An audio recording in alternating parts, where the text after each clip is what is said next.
You finished the last one on a Thursday, closed it, set it on the nightstand, and felt, for maybe 20 minutes, like someone who had things figured out. Like the version of yourself you've been meaning to become was finally close enough to touch. By Saturday, it was gone. Not the book, the feeling, the specific electricity of having understood something important, of being right on the edge of changing. Gone. Replaced by the ordinary weight of the ordinary week and the quiet, unexamined decision to not yet do the thing the book was about. You didn't notice the decision. That's the part nobody talks about.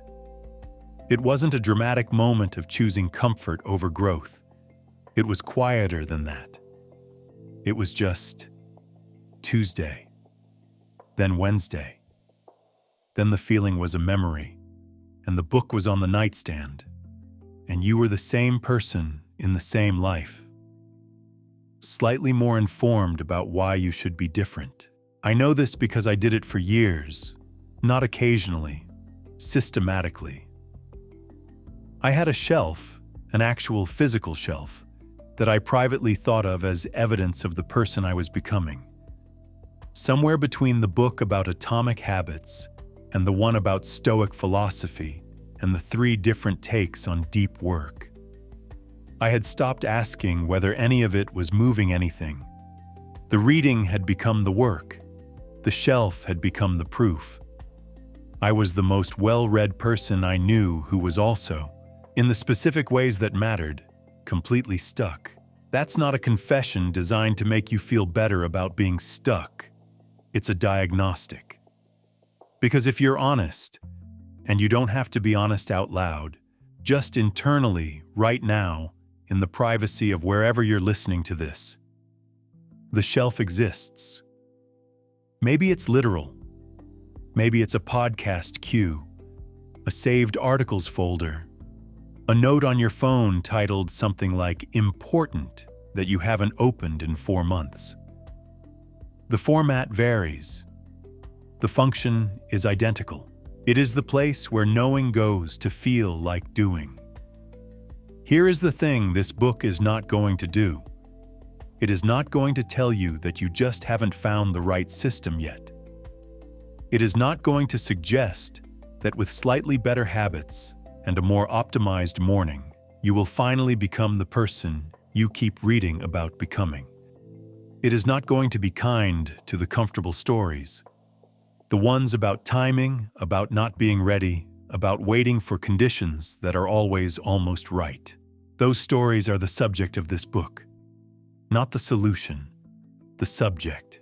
What follows is 20 chapters, each one examining a different way. Intelligent, self-aware, genuinely motivated people manage to stay exactly where they are while feeling like they're moving. The comparison that measures wrong, the discipline that's actually a costume, the patience that's actually avoidance, the self-compassion that quietly ate the accountability, the courage that's been ready to arrive right after a little more preparation, for longer than you'd like to admit. You will recognize yourself somewhere in these pages, probably in more than one place. Probably in the places that produce a specific quiet discomfort. Not the discomfort of being criticized, but the discomfort of being seen accurately, which is different and considerably harder to dismiss. That recognition is the only part that matters. Not the frameworks, not the research, not the narrator's voice or the quality of the metaphors. Just the moment of, oh, that's what I've been doing. Because after that moment, you have a choice you didn't quite have before. Not a comfortable choice, not a simple one, but a real one, with the actual obstacle visible rather than managed, and the actual next step available rather than deferred. That moment is what the next several hours are building toward. Stay with it. Before we begin, tell me where you're listening from and what time it is for you right now. I read every single one. It's always interesting to see where this reaches. Chapter 1. The 1% Myth. Nobody ever got significantly better by trying to get significantly better. That sounds like a paradox. It isn't.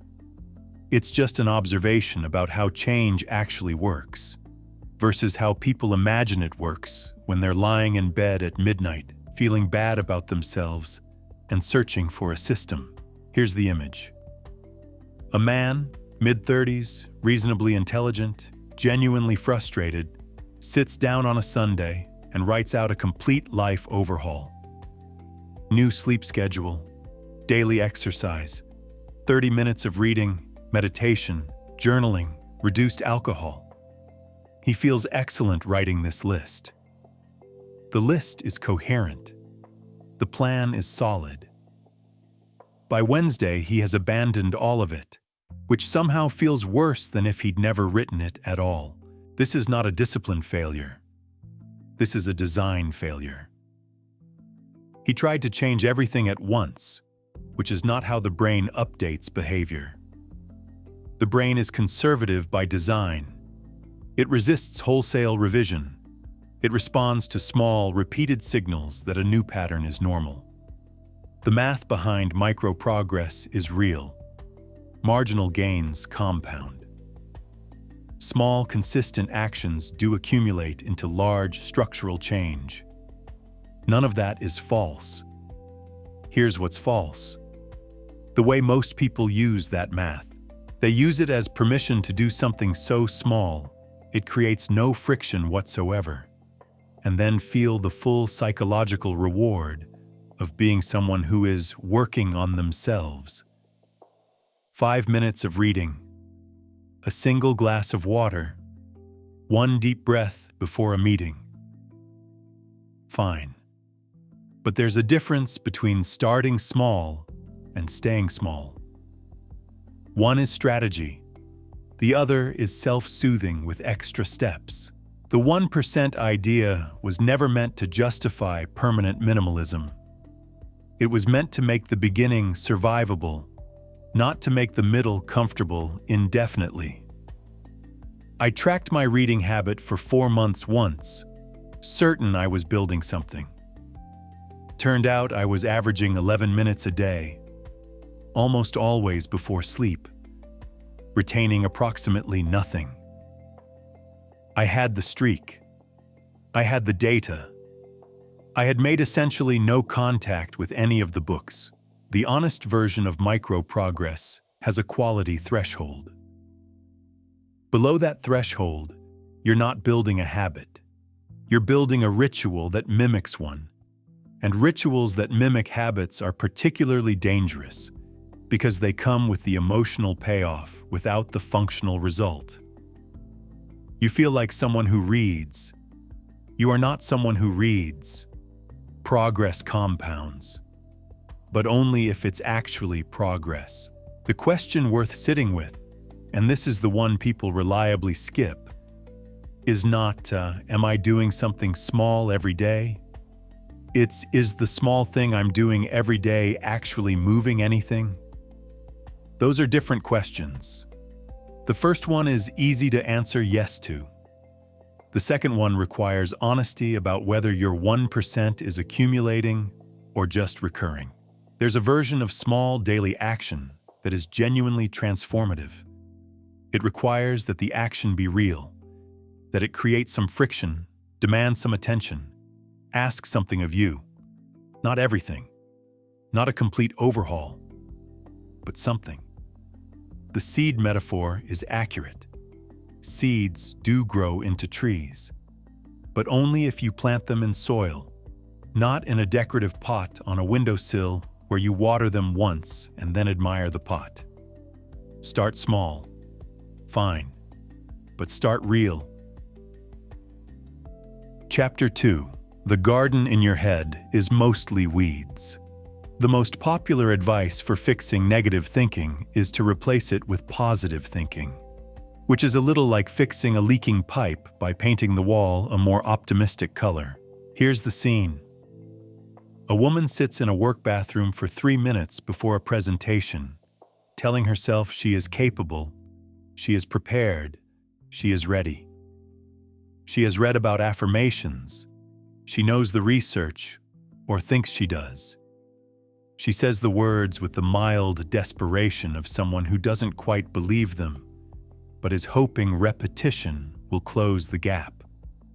Then she walks into the room, and the first question rattles her, and the voice that comes back is not the affirmation. It's the original voice, slightly angrier for having been suppressed. This is what the garden metaphor misses. You can't uproot a weed by planting something nearby and hoping it wins. The weed has root structure. It's been there longer. It has a competitive advantage. Negative self-talk isn't a content problem. It's a relationship problem. The issue isn't what the voice is saying. It's that you're in an argument with it. And every argument, even one you win, gives the voice more airtime, more energy, more reality. You fight it, it grows. You affirm over it, it waits.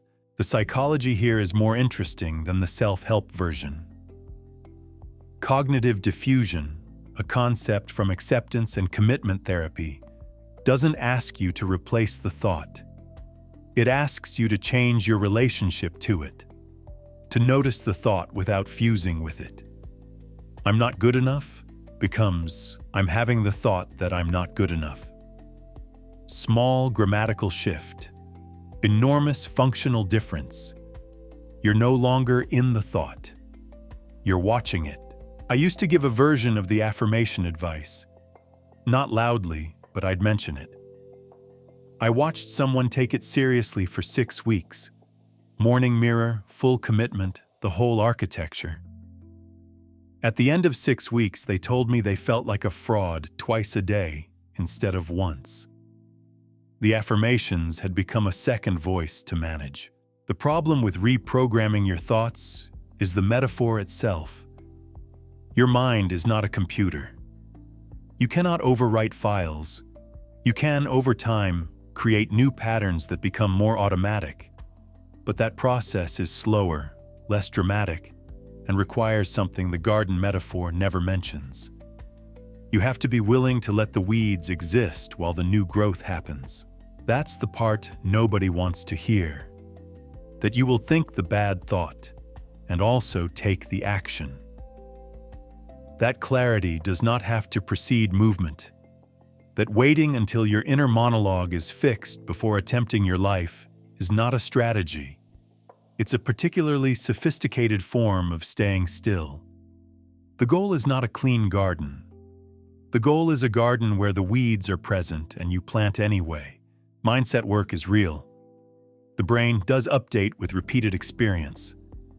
But experience, actual sensory, embodied, real-world experience, is what does the updating. Not sentences you say to yourself in a bathroom mirror. Do the thing. Think the bad thought on the way. Notice you survived. That's the reprogramming. It's slower. It's less sellable. It works. You're still here. 2 chapters in, that's not nothing. Most people who clicked this video moved on before they got uncomfortable. You didn't. Which means something in here is hitting close enough to stay. If that's the case, subscribe. Not because this channel needs it, because the next time you want this kind of thinking, you'll want to find it without looking for it. That's all. Back to the part that actually matters.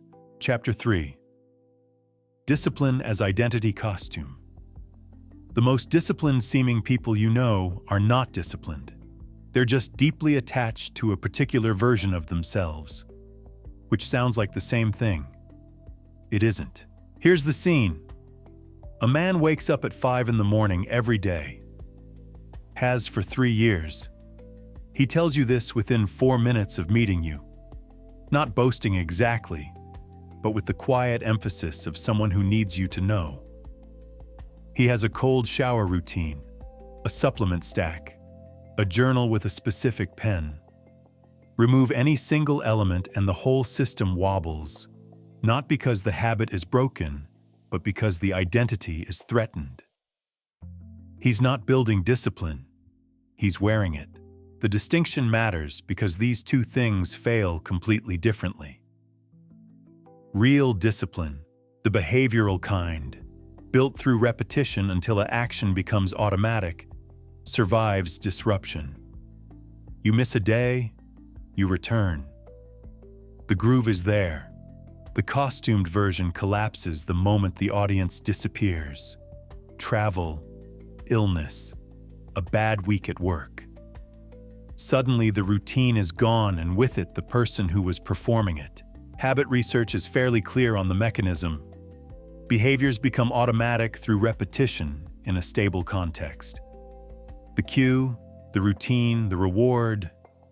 Loop closes, loop repeats. Loop eventually requires very little conscious energy. That's the destination. But most people never get there because they stay in the performance phase indefinitely. They keep making the habit feel significant. Keep tracking it, narrating it, posting about it. The attention is the reward, which means the habit never becomes truly automatic, because automatic things don't need an audience. I built a workout habit once that lasted 8 months. Then I moved cities, new gym, slightly different schedule. No one who knew I was a person who worked out. Gone in 3 weeks. I told myself it was logistics. It was audience. This is the uncomfortable center of it. A lot of what people call discipline is actually identity maintenance, which works fine until the mirror breaks. The habits that survive are the ones that get boring, that no longer feel like statements about who you are, that you do the way you check whether the stove is off, not because it reflects your values, not because you're tracking the streak, but because you do it. Full stop. Getting there requires going through a phase that nobody talks about in productivity content, because it isn't photogenic. The phase where the habit is no longer exciting, but not yet automatic. Where you do it badly, inconsistently, without the voltage of novelty or the satisfaction of a long streak. Where there is no reward except the thing itself. Most people quit here. They mistake the absence of feeling for the absence of progress. The costume comes off. The discomfort arrives. And they go find a new costume. Real discipline is invisible from the outside and unremarkable from the inside. It doesn't announce itself. It doesn't require a specific pen. It just keeps happening quietly in the background of a life, long after anyone, including you, stopped finding it interesting. That's not inspiring, but it's accurate. Chapter 4. The comfort zone is a lie you invented. Nobody has ever actually seen a comfort zone. It has no edges, no coordinates. It expands and contracts based entirely on what story you're telling yourself that week. Here's the scene. A woman signs up for a cold plunge challenge. 30 days. She films the first one, gasping, laughing, genuinely proud. She posts it. Comments arrive. She does the second one, the third. By day 12, she is standing in cold water thinking about her grocery list. The discomfort is gone. Not because she grew, because she adapted, which is what bodies do. Automatically, without permission. She has not become more resilient. She has become someone who takes cold showers. This is the thing the discomfort as growth narrative gets subtly wrong. Exposure to discomfort does produce adaptation. That part is real, the neuroscience is solid. But adaptation is specific. You adapt to the thing you repeatedly do. Cold showers make you better at cold showers. Difficult conversations make you better at difficult conversations. The transfer between domains is much smaller than the self-improvement industry implies. The cold shower is not training you for the hard conversation with your manager. Your nervous system is not filing it under general courage, it's filing it under cold showers. Which means the question is never just, am I doing something hard? It's, am I doing the specific hard thing I'm avoiding? Those are almost never the same thing. The human mind is extraordinarily creative at finding difficult activities that are not the difficult activity. I watched someone spend an entire year building physical resilience. Genuinely impressive, documented, real, while the relationship that was making them miserable remained completely untouched. Every hard workout was, at some level, not that conversation. The discomfort was chosen because it was controllable, because it had a finish line, because it would not look at them and say something true. Chosen discomfort is valuable. But chosen discomfort has a shadow version, and the shadow version is sophisticated enough to feel identical to the real thing from the inside. Here is how you tell the difference. Real growth discomfort has unclear outcomes. You don't know how it ends. It involves other people, or genuine stakes, or the possibility of looking foolish in a way that can't be edited. It resists being turned into content. The substitute version is hard in a way that's ultimately safe, controlled, completable, trackable. It gives you the feeling of someone who faces things without requiring you to face the actual thing.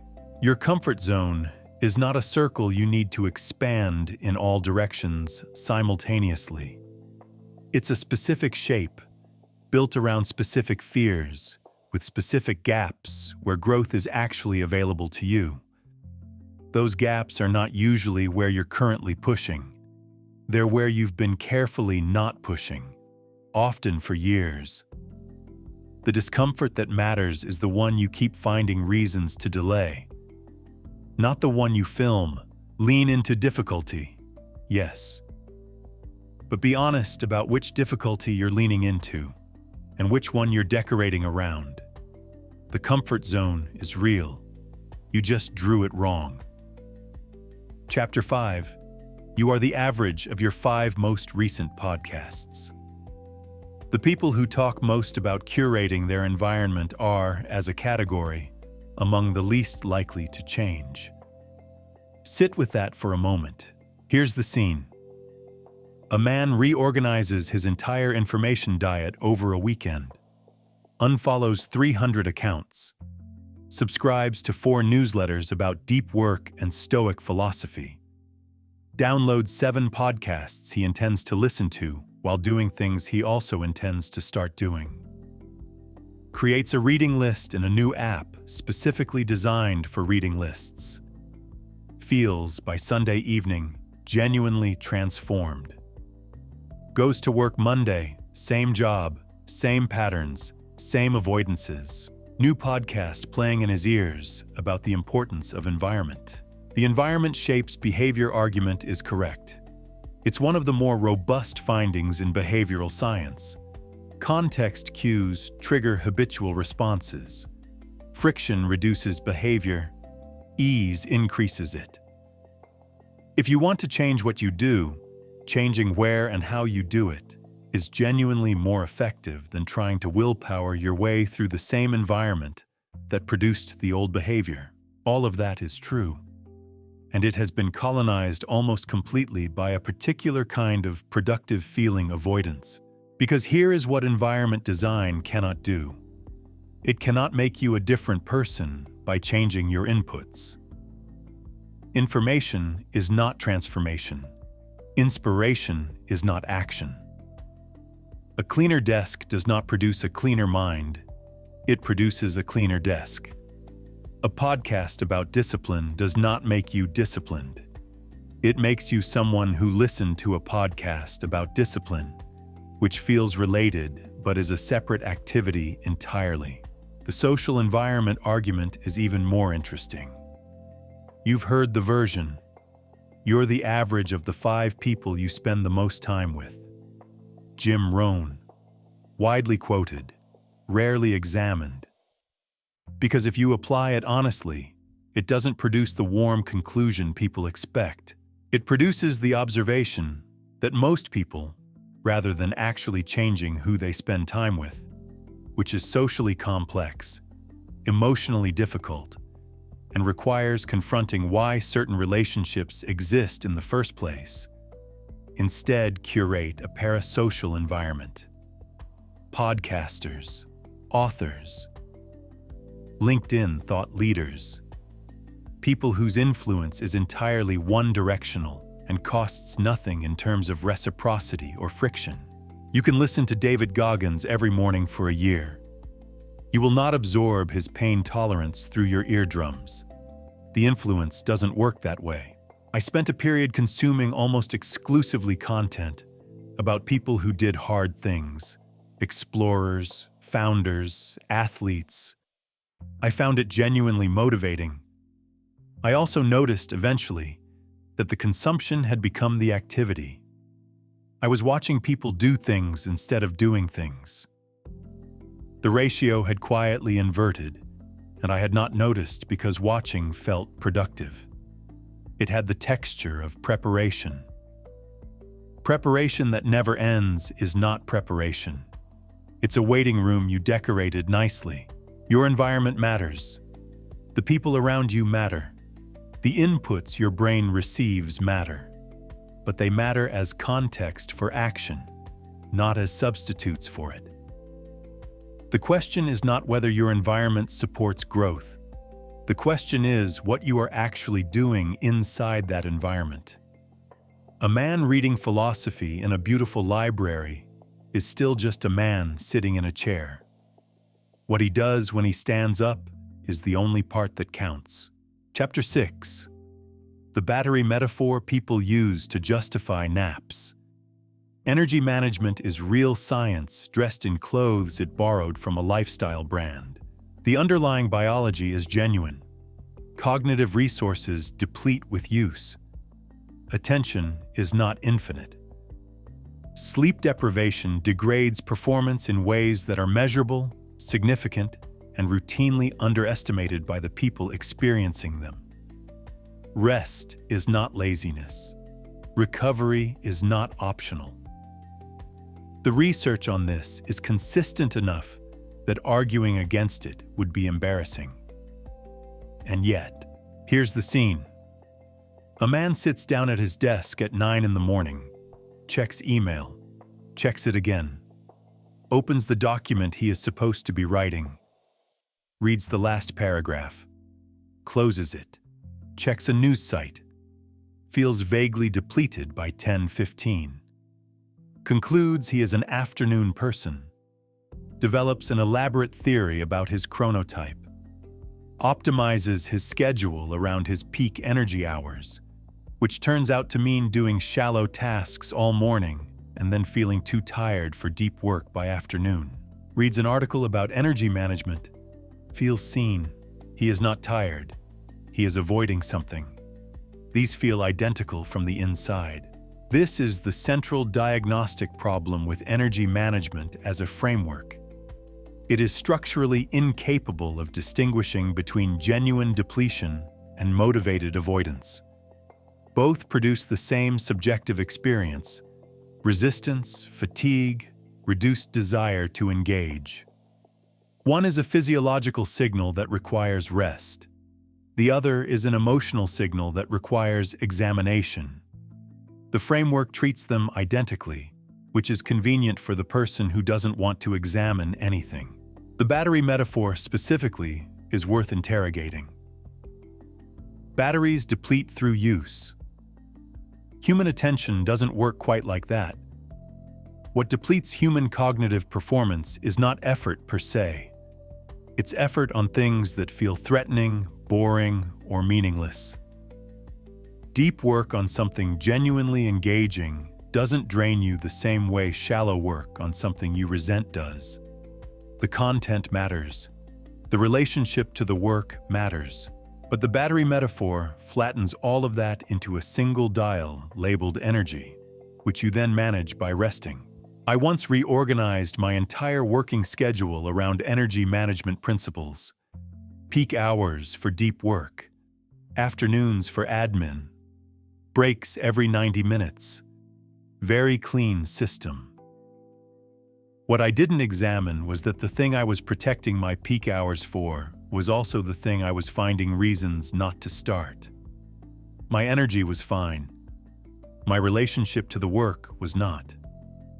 The schedule was architecture built around an avoidance I hadn't named yet. The genuinely useful parts of energy management are the parts that don't require a metaphor.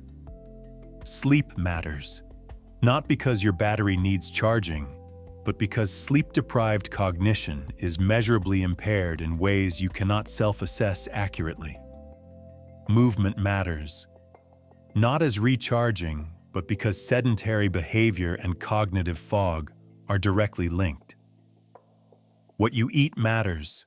Who you talk to matters. These are physical inputs with physical outputs. Real, measurable, unsexy. The part that isn't real is the elaborate architecture of optimization people build to avoid confronting the simpler question. Not, when is my energy highest? But what am I not doing and why? Rest when you're tired. Sleep adequately. Move your body. Eat food that functions. Then sit down and do the thing. If you're still exhausted after all of that, you're probably not tired. You're probably just in an argument with the work, and no amount of schedule optimization resolves that. The nap might help. It also might be a very comfortable way to not find out. Chapter 7. The Learning Loop.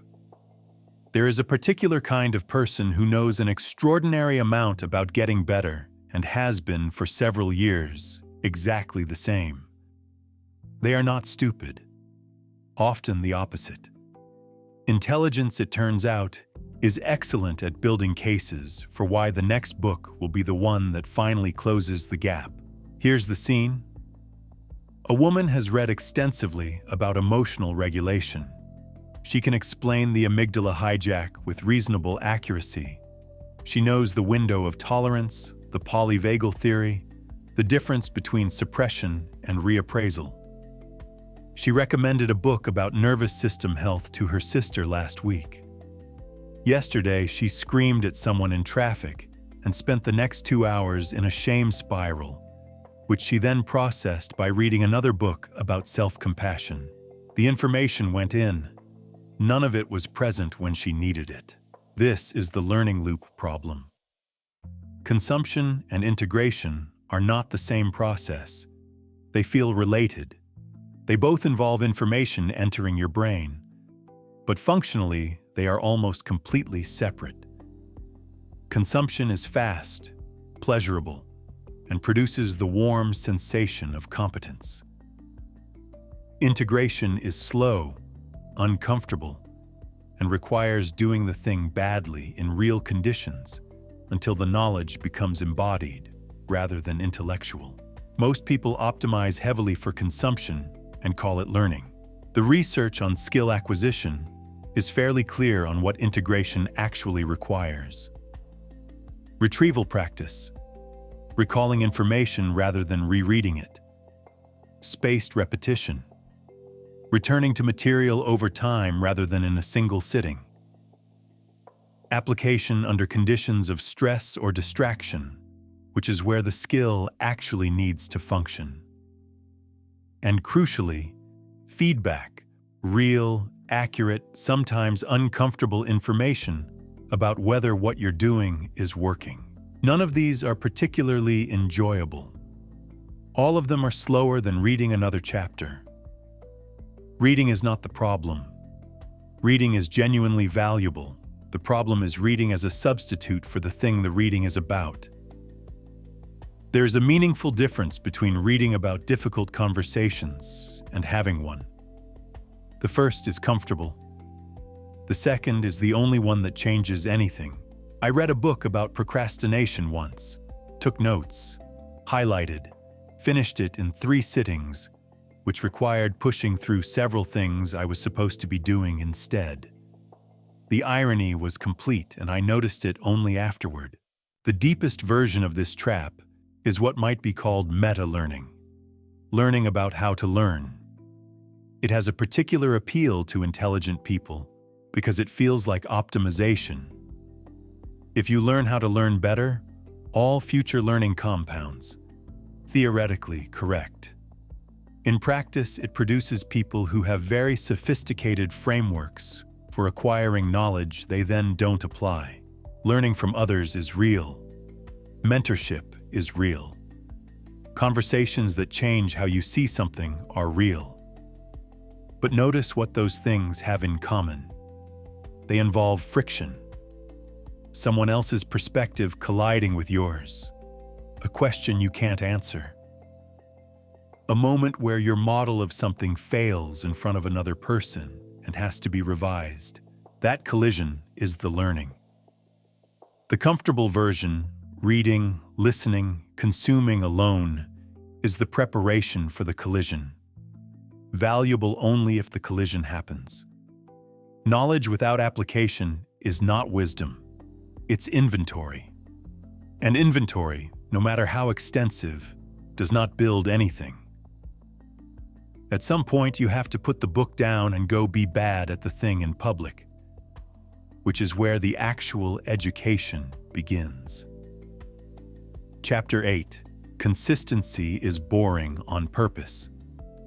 The reason consistency works has nothing to do with motivation, nothing to do with momentum, nothing to do with identity or discipline or any of the words people attach to it to make it sound more interesting than it is. It works because it removes the decision. Here's the scene. Two people decide to exercise regularly. The first one commits to working out when she feels motivated, when her schedule allows, when the conditions are reasonably good. She works out 11 times in 3 months. Each session is excellent. Each decision to go costs her 20 minutes of internal negotiation that she doesn't count in the total. The second person goes every Tuesday and Thursday at 7 in the morning. No negotiation, no assessment of conditions. He goes because it's Tuesday. He works out 37 times in the same 3 months. Several sessions are mediocre. He doesn't notice because mediocre wasn't part of the evaluation. Tuesday was. The gap between 11 and 37 is not willpower. It's architecture. Every time you make a decision, you spend something. Psychologists call it decision fatigue, the cognitive and emotional cost of choosing. It's real, it accumulates across a day, and it's one of the reasons people who seem to have enormous self-control in one area often collapse in another. They're not stronger. They're just spending less energy deciding in the areas that look controlled. Consistency, properly built, eliminates the decision entirely. You don't decide to do the thing. You do it because it's the time you do it, in the place you do it, in the sequence it belongs to. The decision was made once, in advance, under calm conditions. Every subsequent instance is just execution. This is why the motivation framing is not just unhelpful, but actively counterproductive. Motivation is a feeling. Feelings are variable. Building a behavior on a variable foundation means the behavior inherits that variability. You will not always feel like it.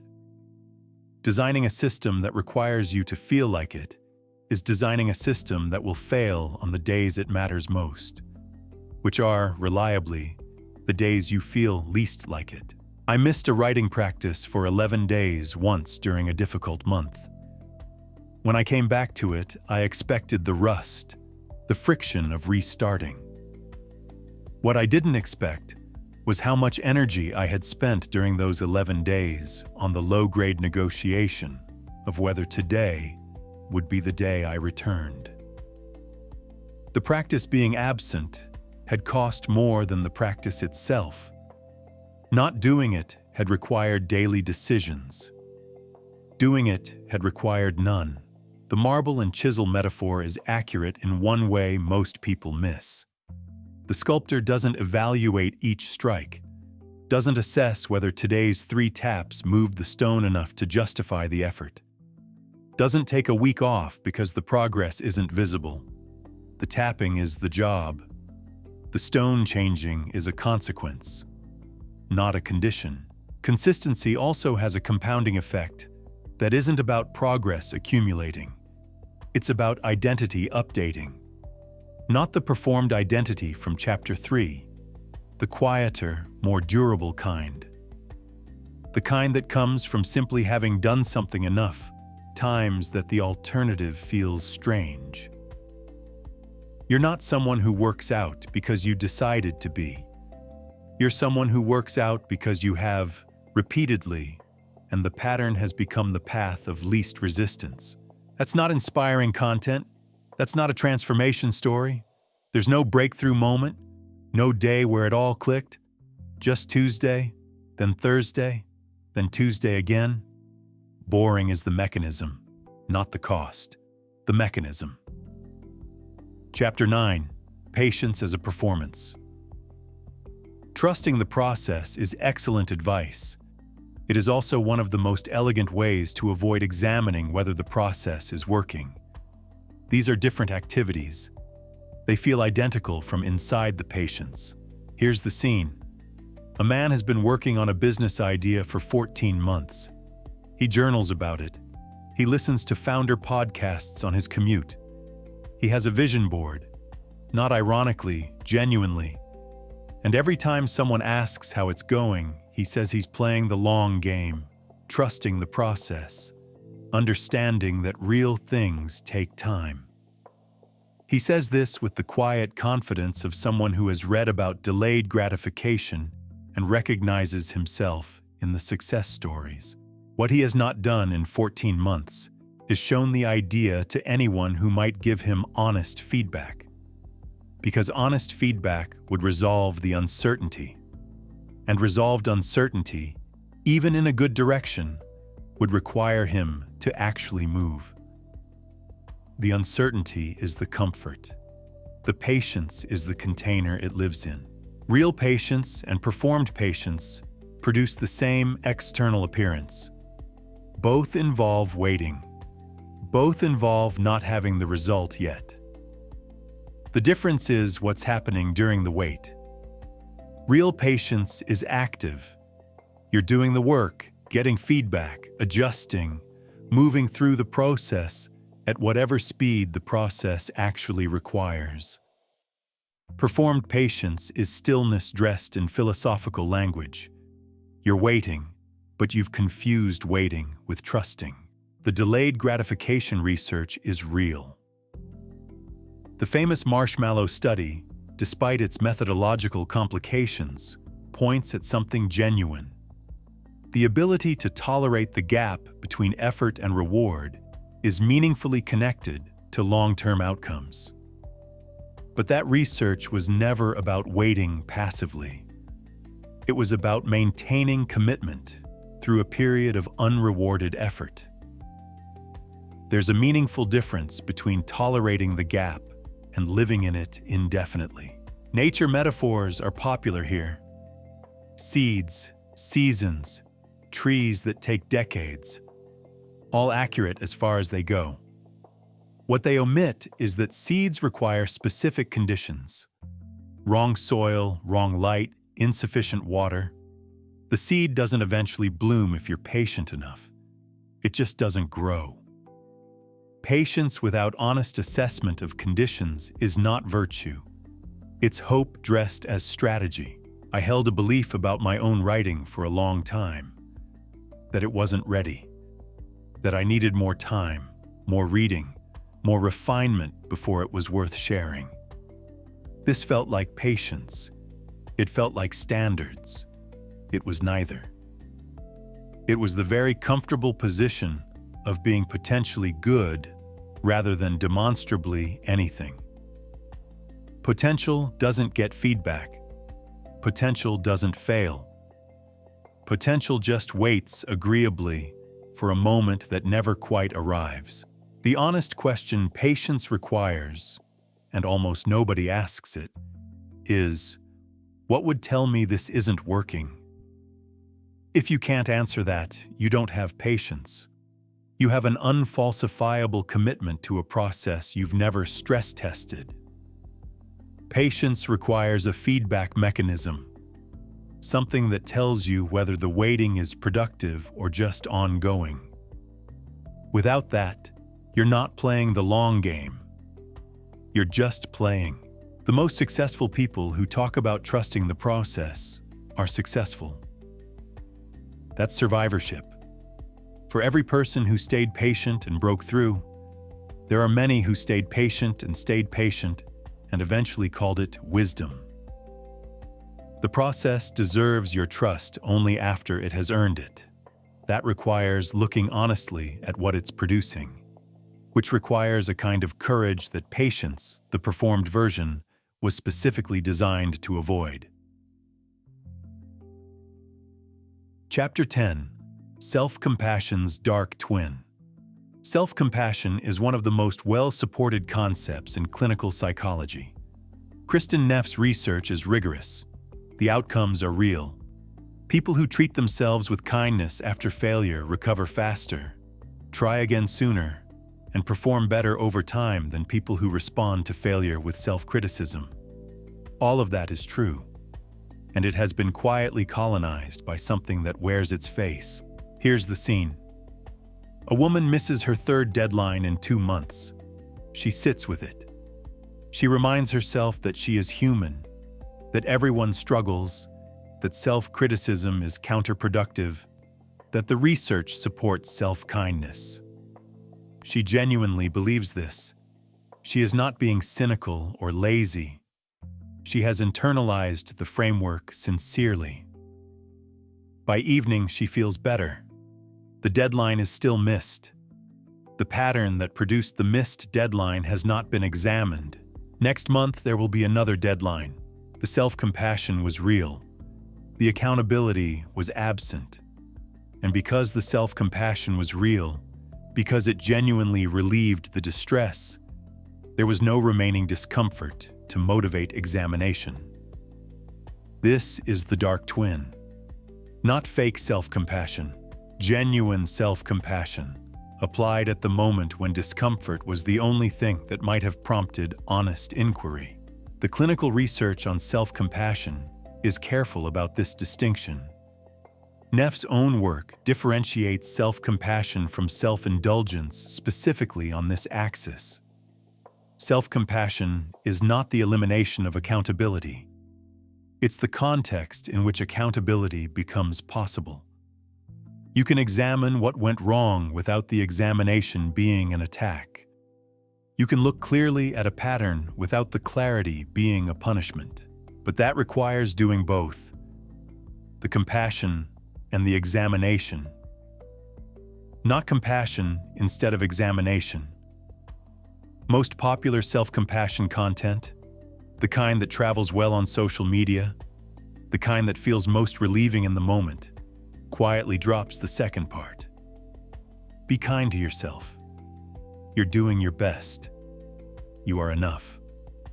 All true, in a sense. None of it asks what happened or what you're going to do differently. I was consistently late for a period of about 2 years. Not dramatically. 10 minutes, 15. Enough to be a pattern. I had a self-compassion framework for it. I was overwhelmed. I was doing too much. I needed grace. Every individual instance got processed through that framework and released. What I didn't do for 2 years was sit with the pattern long enough to notice it was a choice. Not a conscious one, but a choice. I was underestimating transit time deliberately because the alternative was leaving earlier, which meant stopping whatever I was doing earlier, which I didn't want to do. The self-compassion was accurate in the moment and completely wrong about the cause. Failure needs 2 responses, not 1. The first is kindness, because shame and self-attack genuinely do not produce better performance. The research is clear. The second is curiosity, because without honest examination of what happened, kindness just accelerates the return to the same pattern. Treat yourself like a close friend. Yes. But think about what good friendship actually looks like. A good friend who watches you make the same mistake repeatedly and responds only with warmth is not being a good friend. They are being comfortable. A good friend eventually says, gently but clearly, that they've noticed something, that they think you might want to look at it. Self-compassion without that conversation is just the feeling of being forgiven. Forgiveness without change is a loop, and loops, however kindly maintained, are still loops. Chapter 11. Focus is not a personality trait. The people who claim they just can't focus are usually wrong about the diagnosis and accidentally right about the solution. They're wrong because focus isn't a capacity you have or don't have. It's an output. It's what happens when conditions are arranged correctly, and they're accidentally right because the thing they're actually describing, an environment optimized for distraction, a task with unclear edges, an emotional relationship to the work that makes starting feel dangerous, does genuinely make focus impossible, just not for the reason they think. Here's the scene. A man sits down to work on something important, opens his laptop, checks email, not because he expects anything, but because opening email is a known quantity with a predictable reward structure. Closes email, opens the document, reads the last sentence he wrote, feels the mild vertigo of not knowing what comes next, opens email again, checks a news site, returns to the document, writes one sentence, checks his phone, 40 minutes pass. He concludes he has a focus problem. He doesn't have a focus problem. He has an architecture problem and an avoidance problem and possibly an unclear task problem. These are all solvable. None of them are personality. The neuroscience here is worth taking seriously. The brain's default mode network, the system that activates during mind-wandering, self-referential thought and unfocused states, is not a malfunction. It's a default. It's what the brain does when external demands are insufficient to occupy it. Attention is not naturally sustained on demand. It requires adequate challenge, clear structure, and the absence of competing reward signals that are easier to access. Modern devices are, from a pure behavioral design standpoint, extraordinarily good at providing easier competing reward signals. Every notification is a variable reward on a variable schedule, which is the most potent reinforcement pattern in behavioral psychology. You are not weak for finding them compelling. You are responding normally to something engineered specifically to produce that response.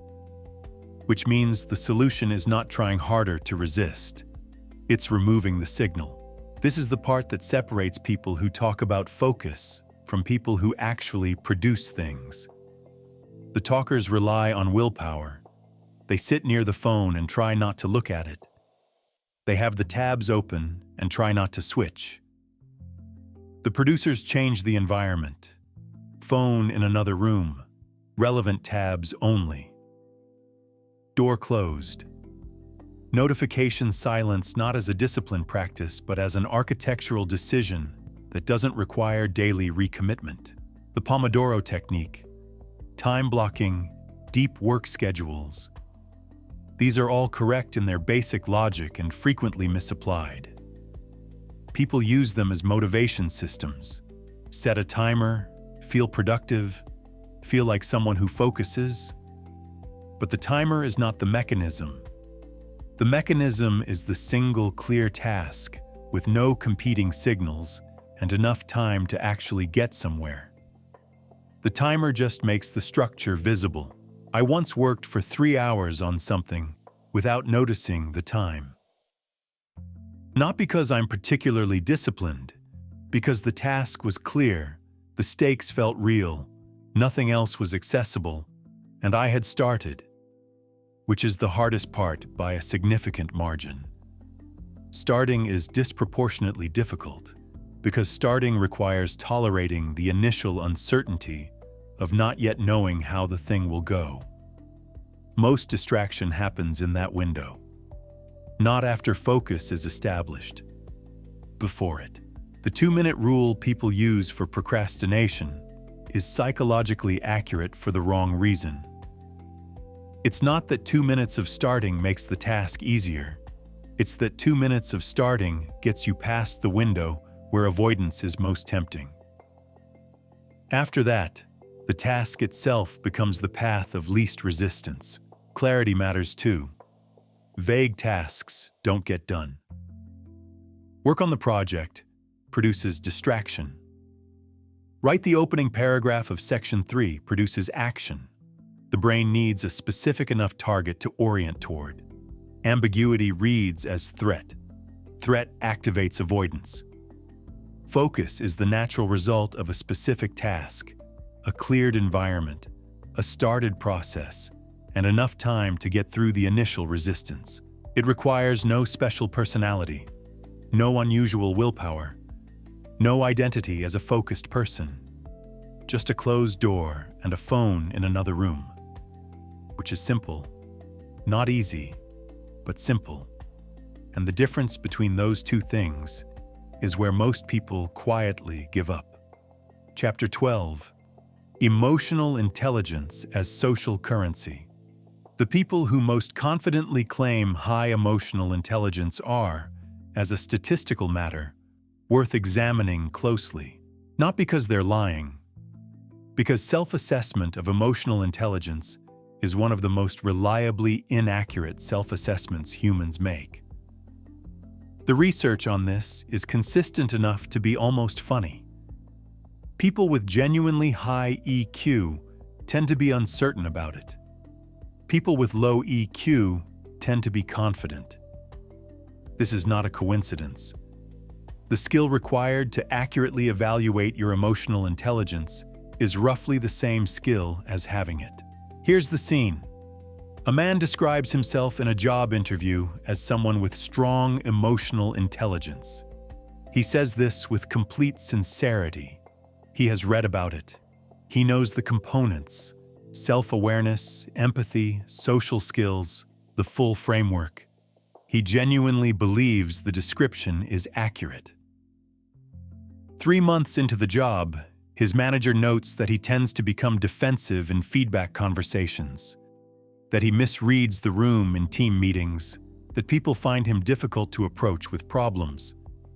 He receives this feedback and becomes defensive. He later tells a friend the manager lacks emotional intelligence. The framework went in. None of it was operational. Emotional intelligence as a concept entered mainstream consciousness through Daniel Goleman's 1995 book, which made a reasonable scientific idea considerably larger than the evidence supported at the time. The subsequent research has been more mixed than the popular version suggests. EQ predicts some outcomes meaningfully, others weakly, and the measurement tools are inconsistent enough that comparing EQ scores across studies is unreliable. The concept is real. The certainty around it is borrowed. What is robust in the research is narrower and more specific than the brand. Self-awareness, the ability to accurately identify your emotional state in real time, genuinely predicts better decision-making, specifically because unrecognized emotion drives behavior in directions you can't correct for. Emotional regulation, the ability to modify an emotional response once you've identified it, is a learnable skill with meaningful impact on relationships and performance. Empathy, properly defined as accurate perception of another person's emotional state, matters in ways that extend well beyond social niceness. These are trainable, slowly, through practice in real conditions with real feedback, not through reading about them. The social currency problem is specific to the popularized version. EQ has become something people claim rather than demonstrate, a credential without an examination. And because the primary tool for assessing it is self-report, asking people whether they think they're emotionally intelligent, the credential is available to everyone, including the people who most need to not have it. I once had a conversation that I walked away from feeling I'd handled with considerable emotional intelligence. I had stayed calm. I had listened. I had not said the sharp thing I wanted to say.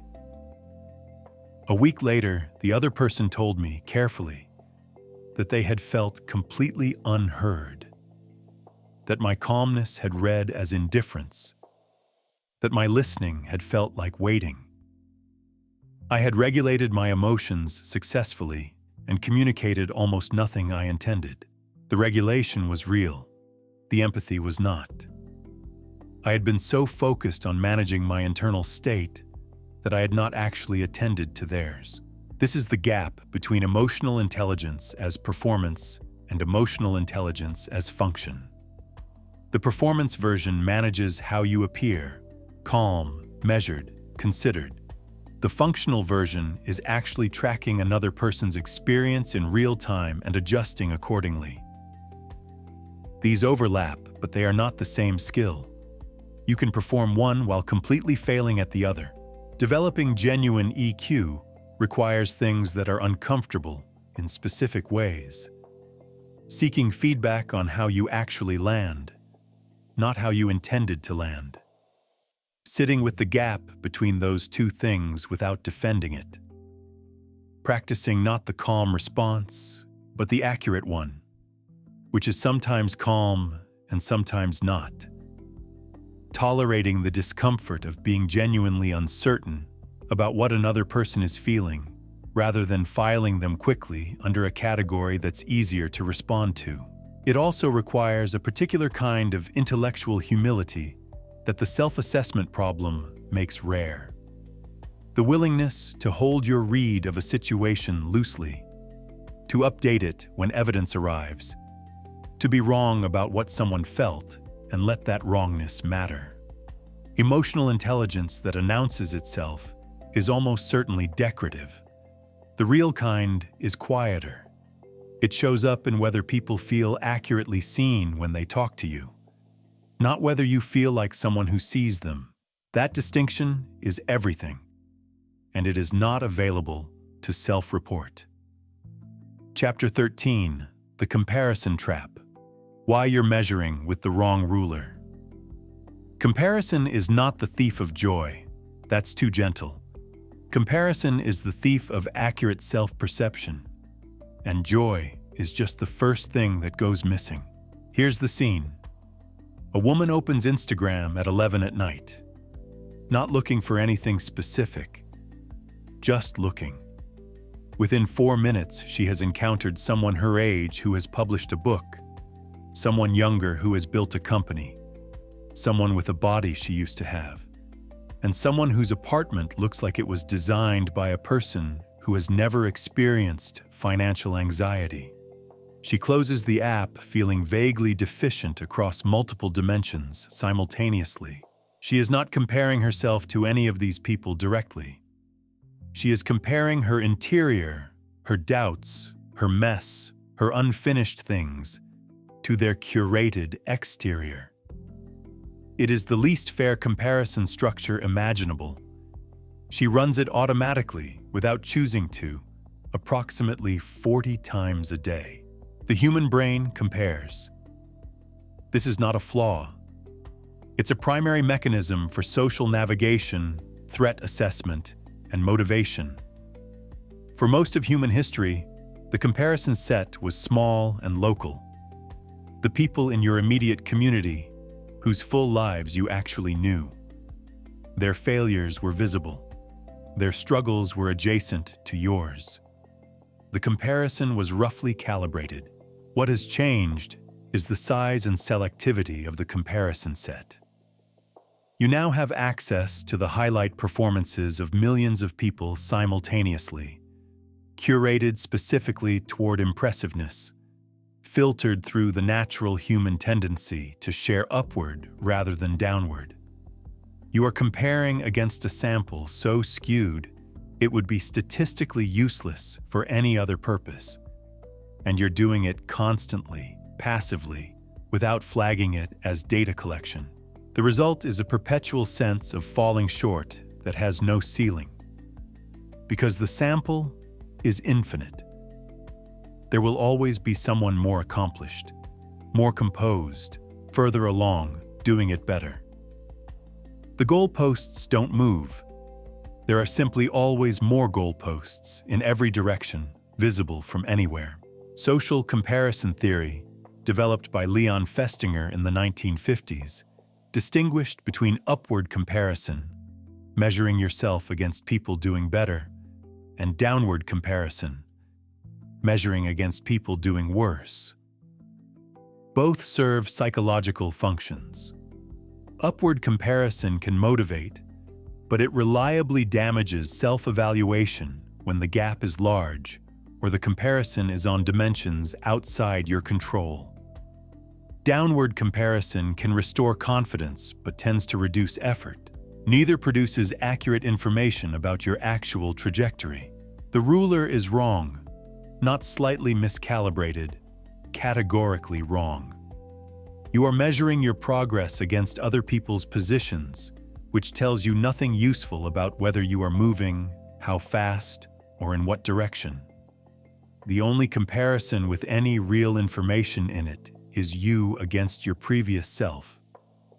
Same person, same conditions, different time. That's a controlled measurement. Everything else is noise with emotional weight attached.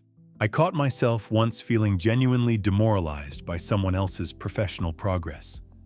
Not a stranger, someone I knew, whose path I understood reasonably well.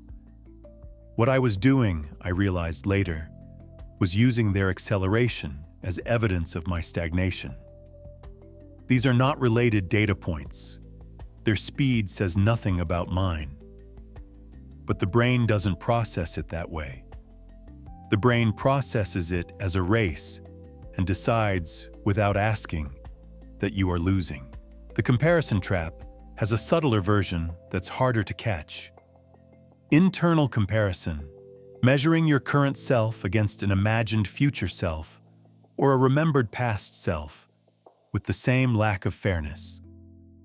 The past self is remembered selectively, usually as more capable or more together than it actually was. The future self is imagined ideally, without the ordinary friction of being alive. Your present self, measured against either of these, will always come up short. You are not behind. Behind implies a shared track with a shared starting line and agreed-upon checkpoints. None of those exist. You are on a path that is specifically yours, moving at a speed that is specifically yours, toward a destination you get to define. The only productive question comparison can generate is this: does seeing what someone else has done expand my sense of what's possible? If yes, the comparison has served a function. Use it and release it. If instead, it produces the quiet, corrosive feeling of not being enough, close the app. Not because the feeling is wrong, but because the data producing it is.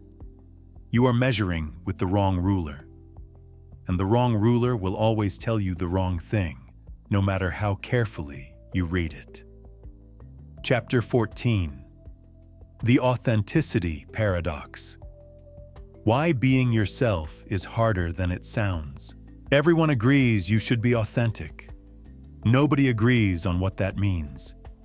And the people who talk about it most are frequently the least recognizable version of themselves in public. This is not an accusation, It's a structural problem. Here's the scene. A man decides he is done performing, done shrinking himself for rooms that don't deserve the full version. He has read about authenticity, listened to the podcast episodes, felt the resonance of being told his real self is enough. He walks into the next social situation committed to showing up genuinely. What he shows up as is a slightly louder, more opinionated version of his usual performance, because he doesn't actually know which parts of himself are real and which parts are so habituated they've become invisible. He mistakes confidence for authenticity. He mistakes the removal of one filter for the removal of all of them. He goes home feeling liberated. The people he spoke to found him slightly exhausting. The authenticity problem starts with a question almost nobody asks. Which self exactly are you being authentic to? You are not one consistent self. You are a collection of selves that vary by context, relationship, emotional state, and time of day. The you that exists at 8 in the morning is not the you at 11 at night. The you with your oldest friend is not the you in a job interview. The you when you're frightened is not the you when you're safe. These are not all performances layered over a true core. They are all genuine expressions of a self that is fundamentally contextual and perpetually in motion. Psychology has largely abandoned the idea of a fixed, discoverable true self. What research supports instead is something more interesting and less comfortable.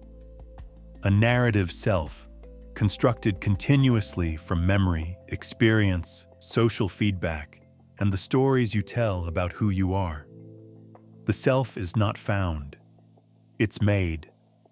Ongoing, revisable, which means authenticity is not about excavating something buried beneath the performances. It's about the quality of the making. The cultural version of authenticity has been substantially corrupted by its own popularity.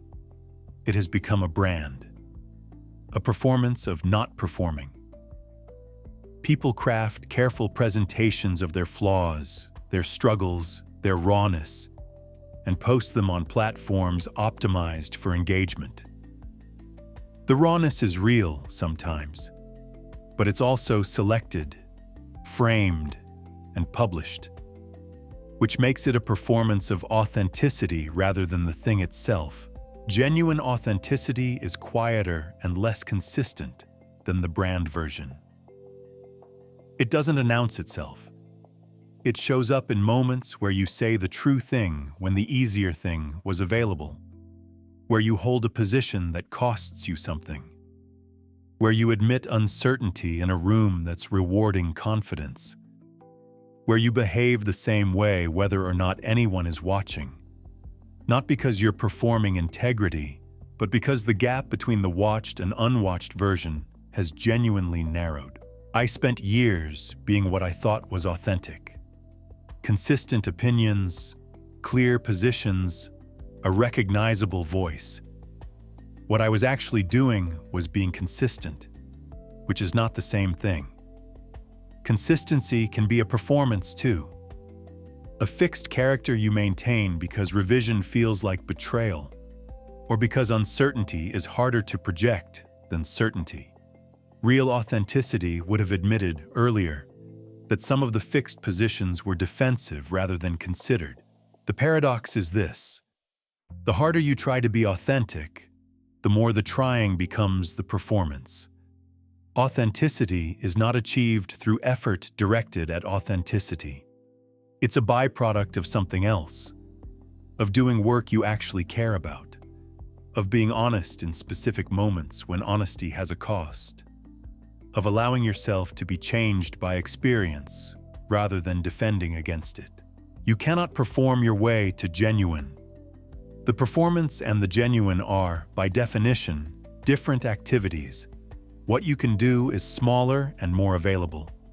You can notice the gap between what you think and what you say.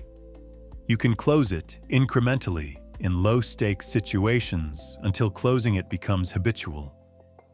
You can stop maintaining positions you've outgrown. You can let people see you change your mind. None of that is a dramatic becoming. It's a series of small, honest moments that accumulate into a self you didn't have to construct, because you were too busy living it to perform it. That's the only version of authentic that means anything. And it arrives quietly, without announcement, when you stop looking directly at it. Chapter 15. The productivity cult and the life you're optimizing away. At some point, optimizing your life became a way of not living it. This happened gradually, then completely. And most people didn't notice because the optimization felt like progress. It had the texture of progress. It produced measurable outputs. It filled the hours with purposeful feeling activity and generated a continuous sense of forward motion that was very difficult to distinguish from actually going somewhere. Here's the scene. A woman has an excellent system, color-coded calendar, time-blocked days, a task manager with 17 projects organized by priority and context, a morning routine that runs 53 minutes and has been refined over 2 years into something close to perfect. She reviews her weekly goals every Sunday. She tracks her habits. She measures her output. She is, by any reasonable productivity metric, performing well. She is also, if you ask carefully, not entirely sure what she's performing well at. The system is so good that the question of what it's for has quietly stopped mattering. The optimization has become the point. The life the optimization was meant to serve has become secondary to the maintenance of the system that was meant to serve it. This is the productivity cult's central achievement. It has made the infrastructure of living feel equivalent to living. Planning has become doing. Organizing has become accomplishing.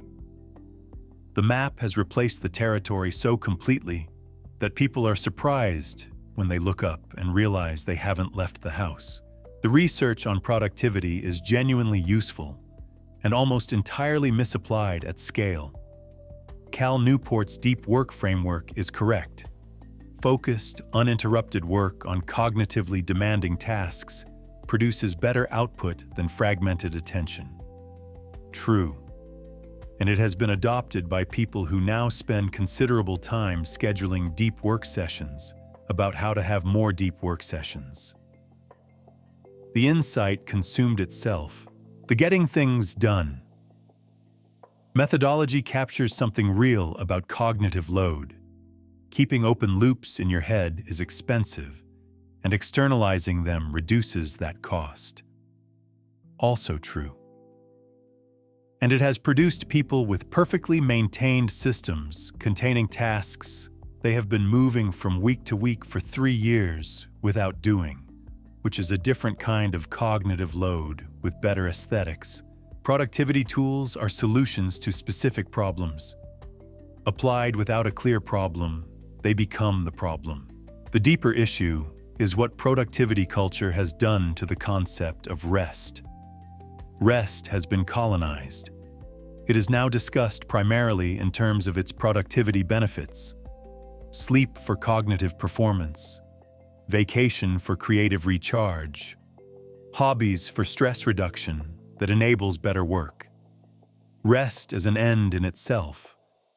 Rest because being alive includes the experience of being alive, and not just the production of outputs from being alive. That version has become almost unspeakable in certain circles. It sounds like an excuse, like you're not taking your potential seriously. I built a tracking system once for my own output that was genuinely impressive in its comprehensiveness.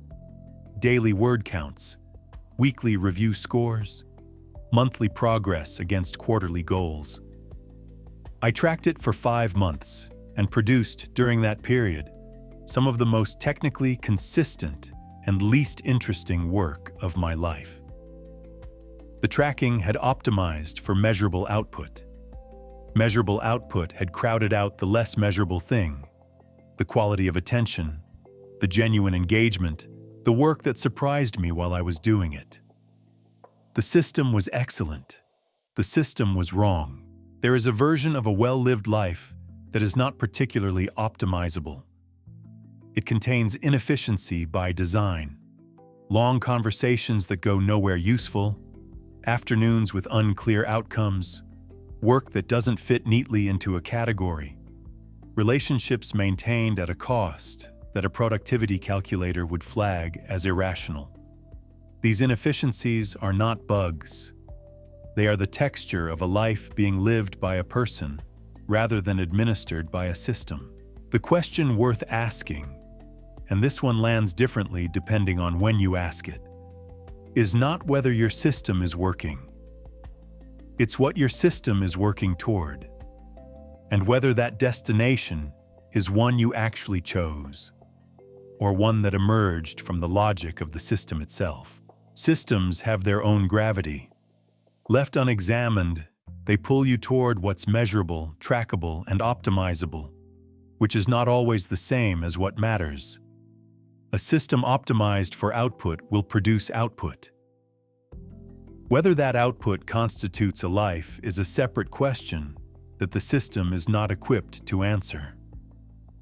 You have to step outside it to ask, which requires doing something the productivity cult finds deeply uncomfortable: stopping. Not to recharge, not to plan the next sprint, just stopping and asking whether the direction is right before optimizing the speed further. Because a perfectly optimized journey in the wrong direction is just a very efficient way to end up somewhere you didn't want to be. And no system, however refined, will tell you that on its own. Chapter 16, The Vulnerability Paradox. Strength hiding in the wrong place. Vulnerability has been rebranded so thoroughly that the original thing is almost unrecognizable underneath the packaging. What started as a clinical observation, that emotional openness correlates with deeper connection and psychological resilience, has become a performance genre with its own aesthetic, its own vocabulary, and its own subtle hierarchy of who is being most courageously open. Which is, if you think about it for more than a moment, the exact opposite of what vulnerability actually is. Here's the scene. A man stands in front of a room and tells a story about a difficult period in his life. He has told this story before. He knows where the emotion lands, which sentences slow the room down, where to pause. The audience feels moved. They feel they have seen something real. He feels the particular warmth of having been witnessed. And technically, everything he said was true. The difficulty was real, the growth was real. What was not present was vulnerability. What was present was a rehearsed excavation of a wound that has fully healed, shared at a moment of his choosing, in a context he controlled, to an audience that could not challenge him. The risk was zero. The appearance of risk was high. This is vulnerability as content, which is vulnerability's most successful impersonator. Brené Brown's research, which is where most of the popular conversation begins, is more precise than its popularization suggests. Her definition of vulnerability is specific: uncertainty, risk, and emotional exposure. All three, simultaneously. The uncertainty component is the one that gets dropped in translation. Real vulnerability doesn't know how it's going to land. Real vulnerability cannot be rehearsed into safety. Real vulnerability involves saying the true thing to the specific person who needs to hear it, in a moment when you genuinely don't know what they'll do with it. That version is rarer than the content version, and considerably less comfortable. The paradox is structural. The act of sharing vulnerability publicly, at scale to strangers, in formats that allow for no real response, removes the conditions that make vulnerability meaningful. You can control the narrative. You can edit before posting. You can close the comments. The exposure is real in some sense, but it's exposure to a crowd, which is psychologically different from exposure to a single person who matters to you and whose response you cannot predict or manage. Intimacy requires the second kind. And intimacy is where the research says the benefits actually live. The strength misplacement happens because the public version feels harder. Standing in front of a room feels scarier than sitting across from your partner and saying the thing you've been not saying. In terms of physiological arousal, maybe it is. But in terms of actual risk, the risk of being known and responded to by someone whose opinion of you has consequences, the private conversation wins every time. People climb the wrong mountain. Public vulnerability, which feels enormous, often costs less than private honesty, which feels manageable but requires you to actually be changed by the response. I avoided a specific conversation for 8 months once. Not a dramatic one. A clarification, really. Something I needed to say to someone close to me that I kept deciding wasn't the right moment for. During those 8 months, I had several conversations in other contexts that I would have described as vulnerable, open, honest. I was not wrong, they were. They just weren't the conversation. The real one stayed pending, carefully not happening, while I accumulated evidence that I was someone who didn't avoid difficult things. The avoidance was invisible to me precisely because the substitute vulnerability was genuine. I wasn't performing. I was just performing in the wrong direction. Real vulnerability has a specific address. It's not a general practice of openness. It's the specific true thing said to the specific person, at the cost of genuine uncertainty about what happens next. It's the text you almost don't send. The admission you make before you're ready. The moment you let someone see the version of you that hasn't been edited yet.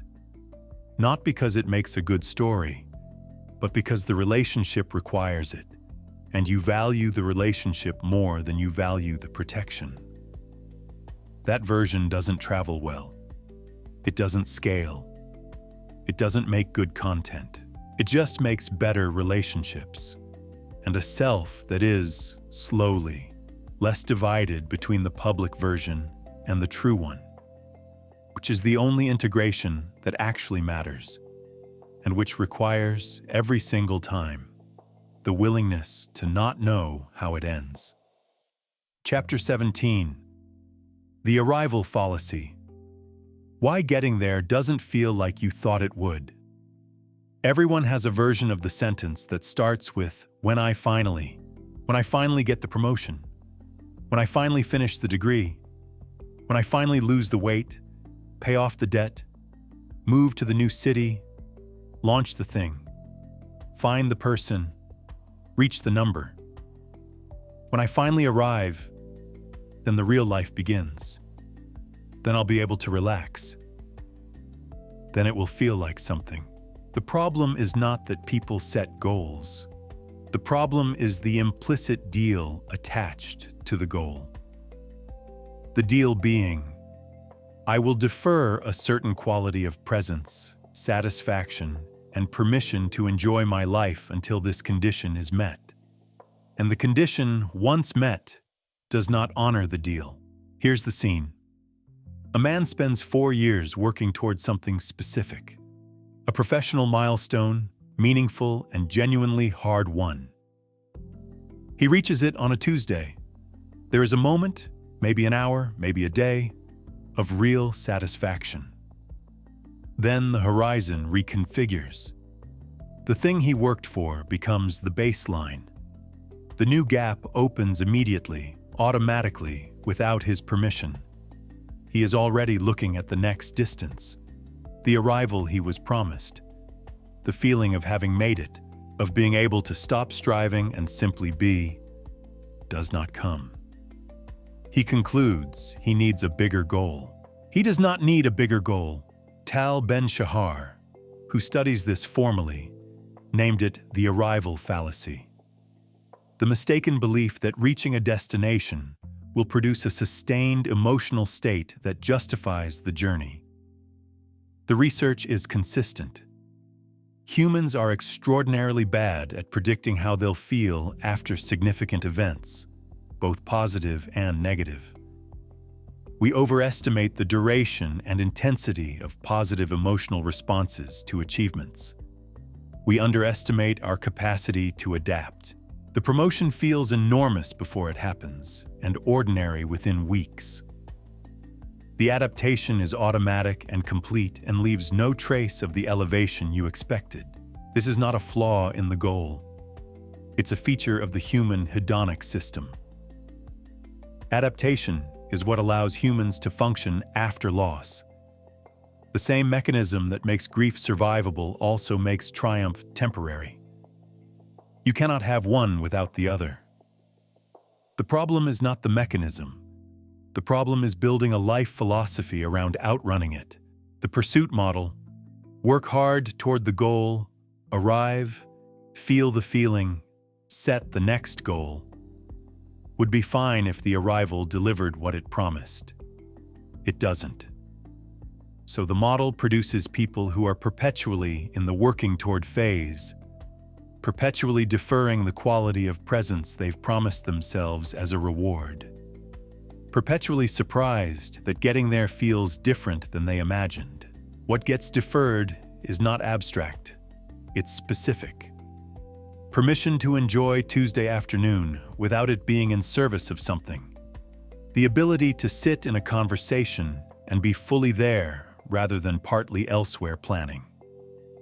The capacity to find the current moment sufficient without measuring it against the destination. These are not small things. These are, accumulated over years, the texture of a life. I reached something I had worked toward for a long time. I remember the day clearly, not because it felt enormous, but because of how ordinary it felt. I remember standing in a specific place expecting something to shift internally and noticing that nothing shifted. The day continued. I had lunch. The feeling I had anticipated for years, the feeling that was supposed to make the sacrifice make sense, was present for perhaps 40 minutes and then became memory. I spent the following week slightly disoriented, looking for somewhere to put the energy that had been organized around getting there. The destination had been real. The arrival had not been what the destination implied. The corrective is not to stop setting goals. Goals provide direction, structure, and a framework for making decisions. They're genuinely useful. The corrective is to stop making the goal the location of your life. To stop treating the present as a waiting room for the future you're building. Process satisfaction. The finding of meaning in the doing rather than the done is not a consolation prize for people who don't achieve things. It's the only form of satisfaction that isn't immediately neutralized by the hedonic system. The system adapts to outcomes. It adapts more slowly to genuine engagement, because genuine engagement is not a fixed point. It's a renewable resource that exists in the doing. The question is not how to feel better when you arrive.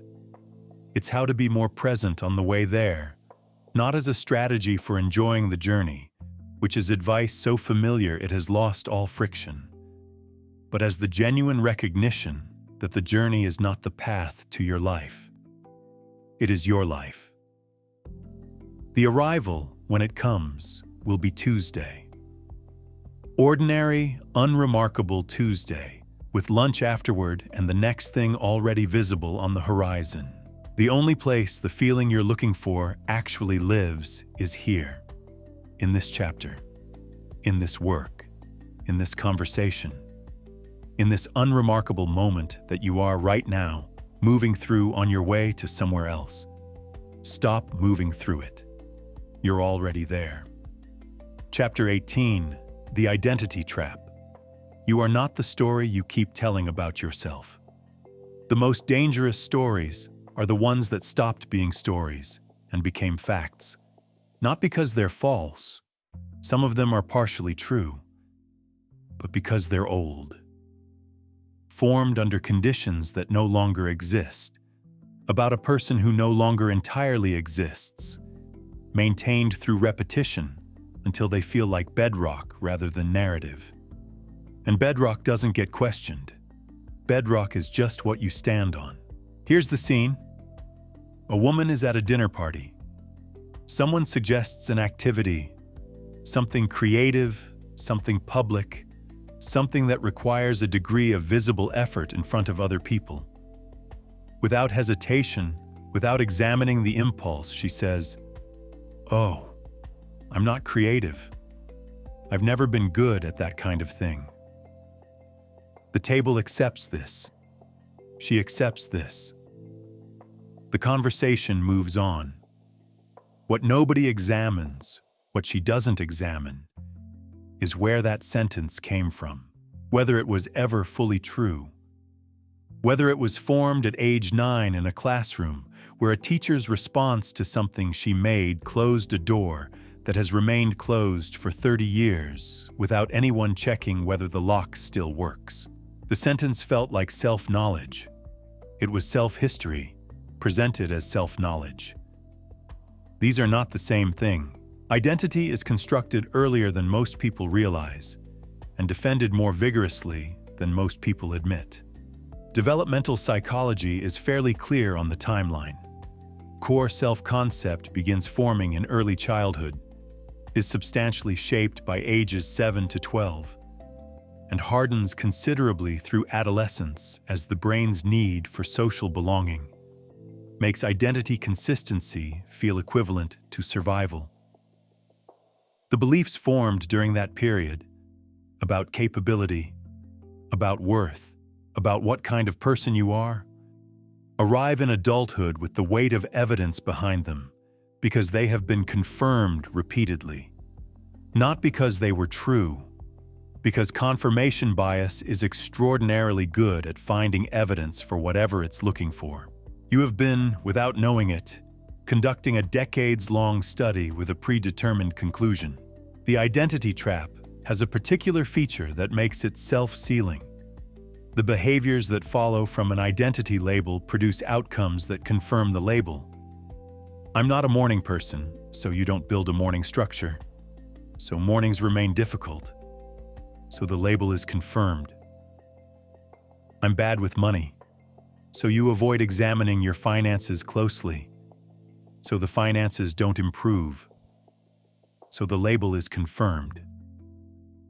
The story generates the evidence. The evidence reinforces the story. The loop closes and calls itself reality. Carol Dweck's work on mindset touches this, but doesn't go far enough into the identity layer. The fixed versus growth mindset distinction is real and useful. Believing abilities are developable produces better outcomes than believing they're fixed. But the deeper issue is not what you believe about abilities in the abstract. It's what you believe about who you are. And who you are feels more fundamental than what you can do. You can accept that skills are learnable while still believing that the kind of person you are is settled. That you are, essentially, done being made. You are not done being made. The research on adult neuroplasticity, personality change across the lifespan, and identity development in adulthood all point in the same direction. People change, substantially. In their 30s, 40s, 50s, and beyond. Not through dramatic reinvention, through accumulated experience that quietly updates the operating assumptions, if you let it. The letting is the active ingredient. The brain will update if you give it new data and don't immediately file the new data under the old label. I carried a specific story about myself for most of my 20s. that I was someone who didn't finish things. It was based on real evidence, several abandoned projects, a pattern I could point to. What I didn't examine was the selection bias in my own memory. I was counting the unfinished things and not counting the finished ones, because the unfinished ones confirmed the story, and the finished ones were absorbed into general background rather than filed as counter-evidence. The story was not a lie. It was a heavily edited version of the truth, maintained by a narrator with a vested interest in consistency. The vested interest in consistency is worth understanding. Identity stability feels like psychological safety. Knowing who you are, even if who you are is limited, even if the story is unflattering, is more comfortable than the vertigo of genuine openness. The devil you know. Uncertainty about who you are is existentially expensive in a way that a negative but stable self-concept is not. So the system protects the story. Even bad stories, especially bad stories that have been around long enough to feel like home. Changing the story does not require a dramatic narrative of transformation. Those stories are appealing and almost entirely misleading about how identity actually shifts. Real identity change is quieter, slower, and more boring than the before and after version suggests. It happens through behavioral experiments, trying something the old story says you can't do in low-stakes conditions, and updating based on what actually happens rather than what the story predicts. Repeated enough times, with honest attention to the results, the story starts to loosen. Not disappear. Loosen. Become one account among possible accounts rather than the account. That loosening is available to you. It doesn't require a crisis or a revelation or a dramatic external event that forces reinvention. It requires the smaller and somehow harder thing, noticing the story mid-sentence in real time, and asking whether it's current information or archived material being presented as news. The next time you hear yourself say, "I'm not someone who," pause there. Ask when that became true. Ask whether it still is. Ask whether the lock on that door has been tested recently, or whether you've simply been walking past it for years, assuming it's locked because you remember it being locked once a long time ago, when you were someone slightly different than you are now. Most doors people believe are locked are not locked. They're just doors nobody has tried recently. And the only way to find out is to reach for the handle. Not with certainty, not with a story about who you're becoming, but with the simple willingness to be surprised by what you find on the other side. Chapter 19, The Relationship Mirror. What the people you love are telling you about yourself. Every relationship you have is a diagnostic. You just haven't been reading the results, not because the people around you are secretly signaling your flaws. They're not mostly, they're just living their lives. But because the specific way you respond to specific people, in specific moments, reveals the interior architecture with a precision that no amount of solo self-reflection can match. Other people are not mirrors in the flattering sense. They're mirrors in the accurate sense, which is considerably less comfortable. Here's the scene. A man has a friend who consistently cancels plans at the last minute. Every cancellation produces in him a disproportionate response. Not mild irritation, which would be reasonable, but something closer to quiet devastation, followed by a rapid reconstruction of his own worth, followed by a cheerful text saying no problem at all. He has never examined why the cancellation lands so hard. He has never connected it to the fact that his father was frequently unavailable in exactly this way, present in theory, absent in practice, always with a reasonable explanation. He has not connected these things because connecting them would require sitting with something that is easier to convert into a text message. The cancellation is about the cancellation, and it is not about the cancellation. Attachment theory, developed by John Bowlby, extended by Mary Ainsworth, and now supported by several decades of research in developmental and social psychology, provides the most useful framework for understanding why relationships produce the specific responses they produce. The early attachment relationships you formed, primarily with caregivers in the first years of life, created an internal working model, a set of expectations about how available other people will be, how worthy of care you are, and what happens when connection is threatened. That model, formed before you had language to examine it, runs as background architecture in every close relationship you have as an adult.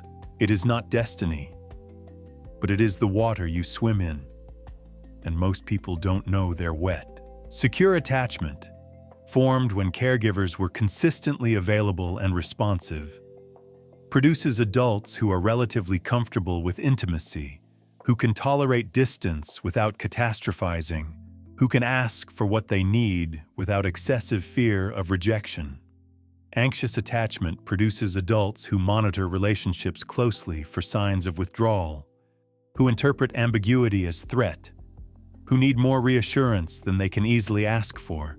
Avoidant attachment produces adults who have learned to need less, or to appear to need less, as a protective strategy, who find intimacy activating rather than soothing, who interpret closeness as a prelude to loss. Most people are some mixture. Most people have no idea which mixture or how it's operating until a relationship brings it into relief. The person who makes you irrationally angry is not the problem. They are the diagnostic. The pattern you repeat across different relationships, the way you always end up in the same dynamic with different people playing the same roles, is not bad luck. It's the internal working model recreating familiar conditions, because familiar conditions, even painful ones, are navigable, known, predictable. The model prefers the familiar wound to the unfamiliar uncertainty of something different. I had a pattern for years of choosing professional relationships, mentors, collaborators, editors, who were brilliant and intermittently withholding, who gave feedback generously sometimes and went silent at others without explanation. I told myself I was drawn to high standards people. I was drawn to a specific emotional structure I recognized. The recognition was the draw, not the quality. It took someone pointing this out directly, not kindly, just accurately, for me to see it. I had been curating a familiar dynamic and calling it discernment.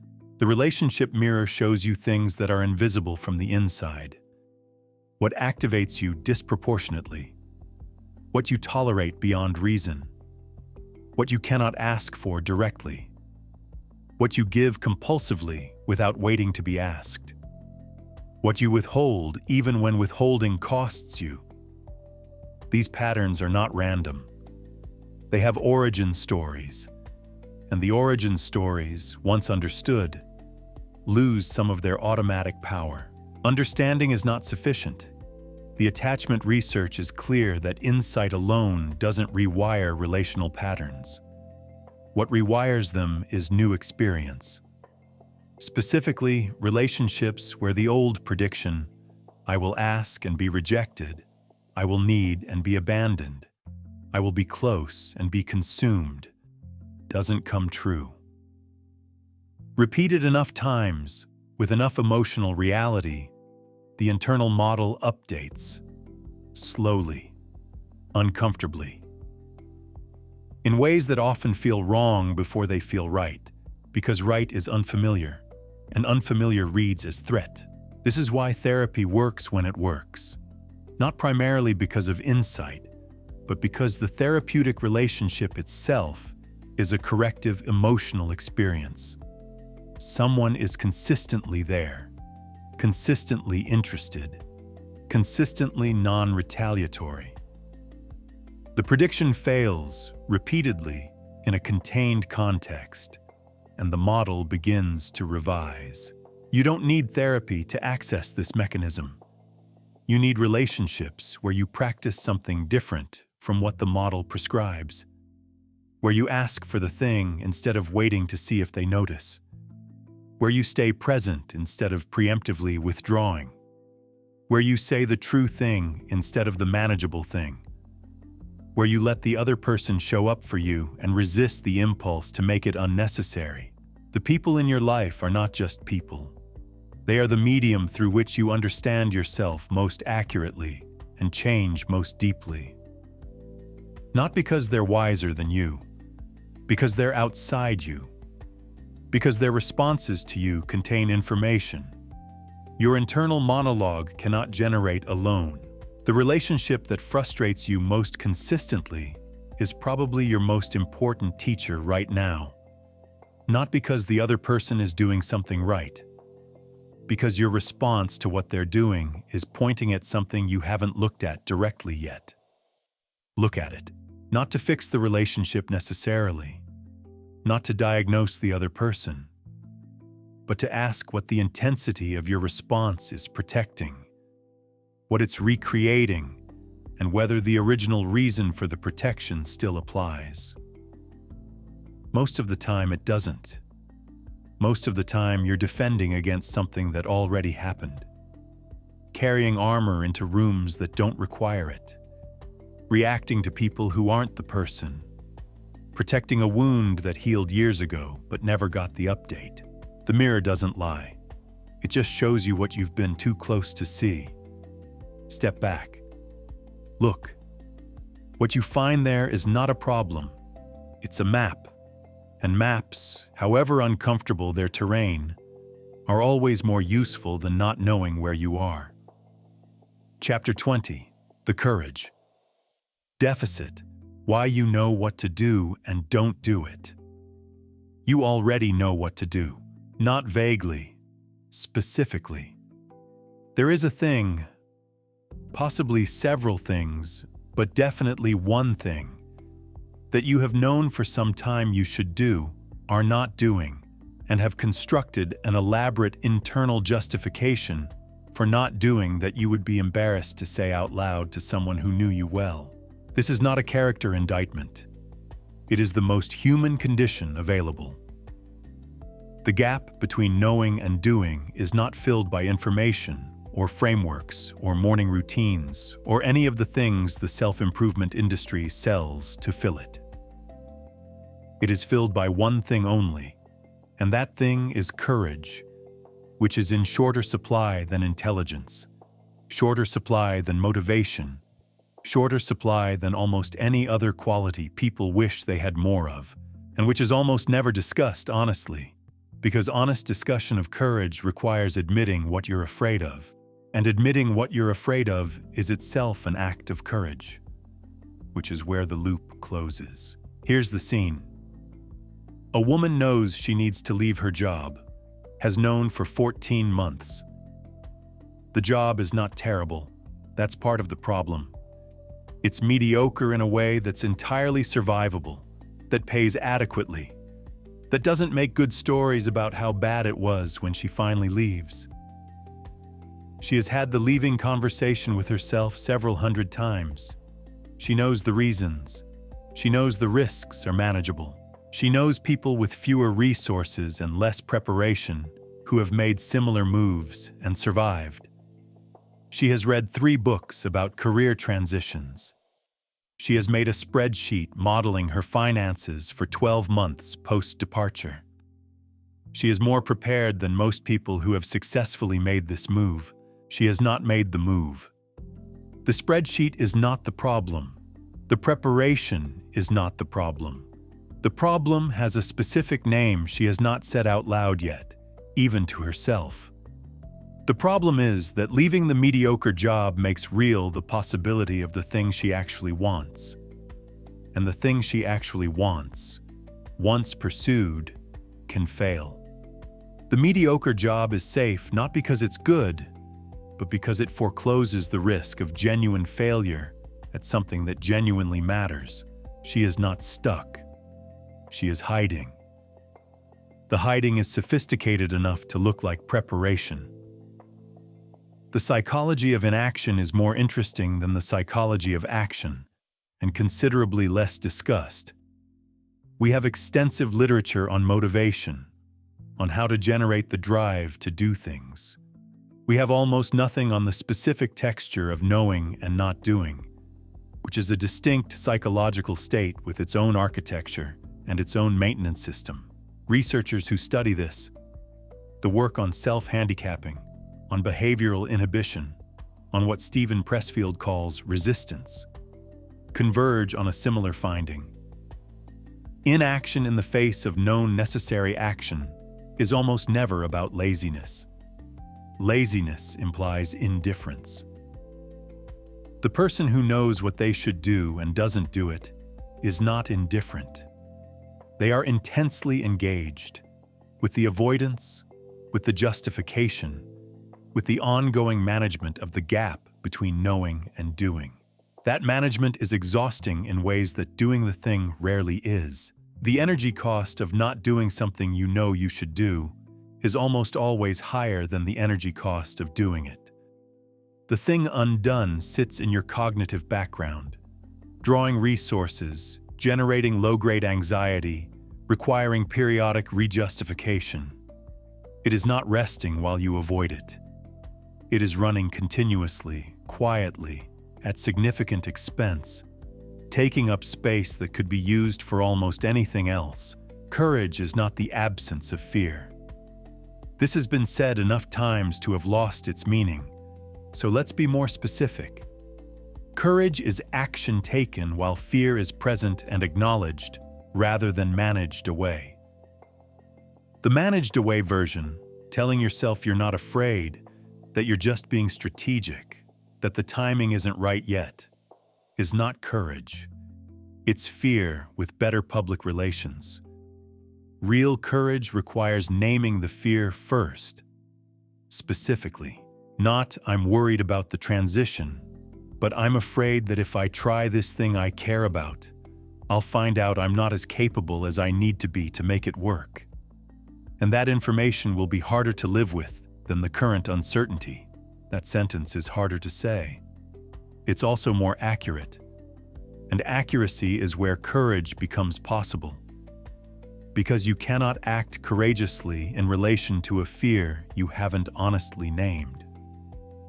You can only act in relation to the managed version, which is a different problem with different solutions, none of which address the actual obstacle. I delayed a specific professional decision for 2 years.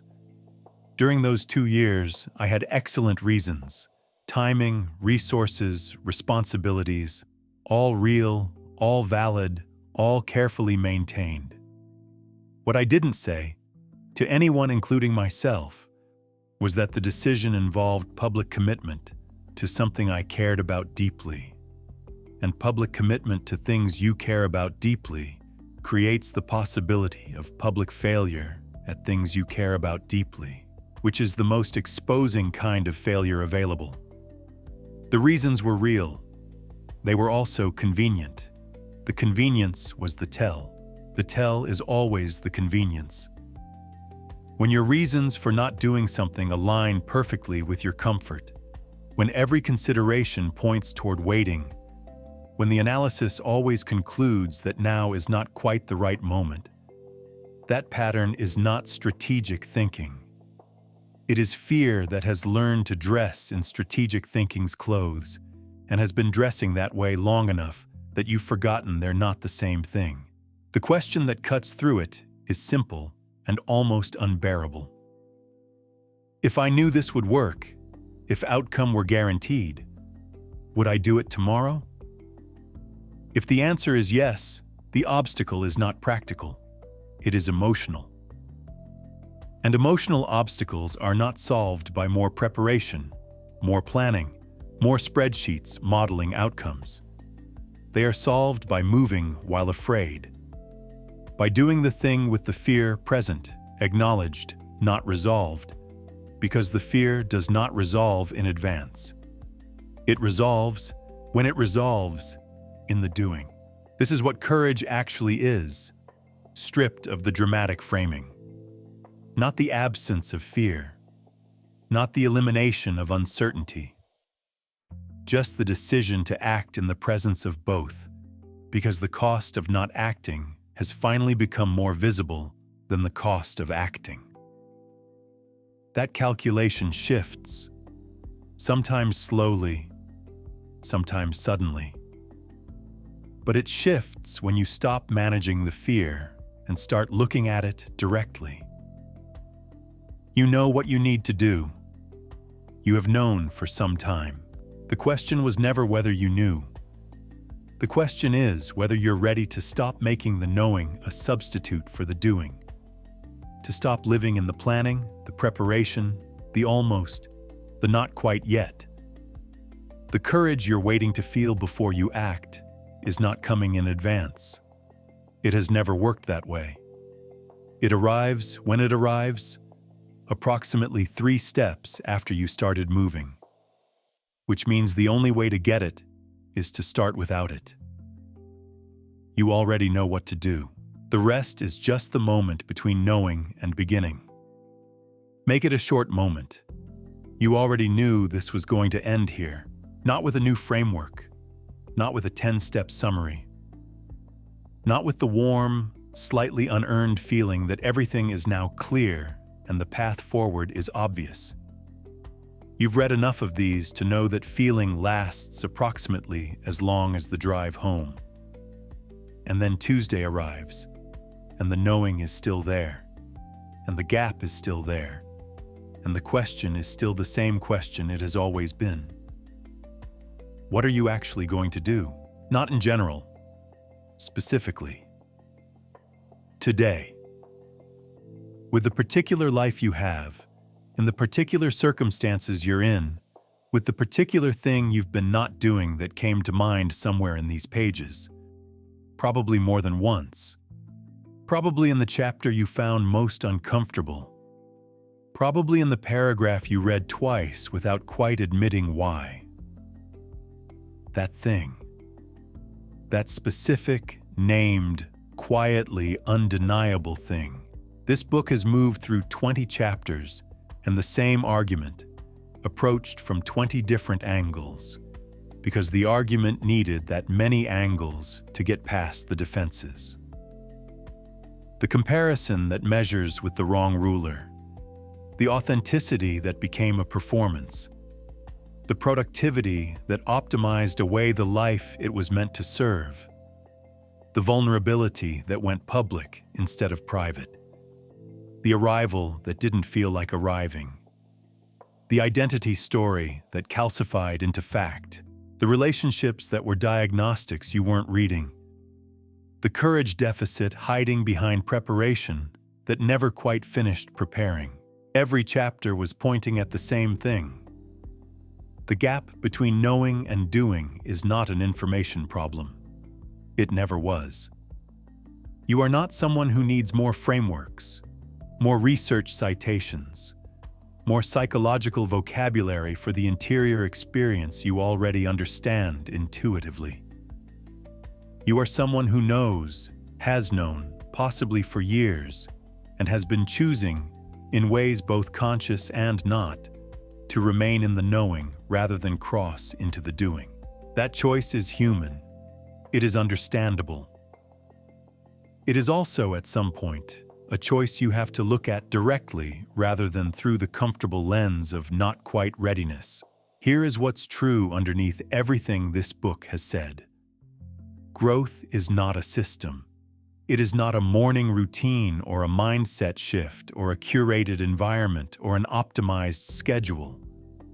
It is the accumulated result of specific moments where you did the harder thing, the honest thing, the vulnerable thing, the beginning before ready thing, when the easier thing was available and tempting and entirely defensible. Those moments are not dramatic. They don't announce themselves. They arrive as ordinary Tuesday decisions, as small conversational forks, as the quiet space between knowing what you should do and doing something else instead. And they compound in both directions. The avoided thing accumulates into a life organized around avoidance. The chosen thing accumulates into something else entirely. You have everything you need, not as encouragement, as a statement of fact. The intelligence is there. The self-awareness is there. It was there before you opened this book, and these pages have only given it more vocabulary. The capacity for the courage is there, because courage is not a trait you have or don't have. It is a decision you make or don't make, repeatedly in ordinary moments, mostly when nobody is watching. What remains is not more preparation. What remains is the moment between knowing and beginning, the one this book has been trying, from 20 different angles, to make as short as possible. Some of these chapters landed. Some didn't. The ones that landed are the ones that matter. Not because they were better written, but because they named something you recognized. Something you've been living alongside, managing around, meaning to address. That recognition is not comfortable. It was not meant to be. Comfort is what you had before. Recognition is what you can do something with. Take the recognition. Leave the rest. Go do the thing. Not after one more chapter. Not after the timing improves. Not when you feel ready, because ready is a feeling that arrives after you've started. Not before. And waiting for it before moving is the oldest and most elegant trap in the entire architecture of human self-deception. The books were never the destination. They were the finger pointing at it. You've been looking at the finger long enough.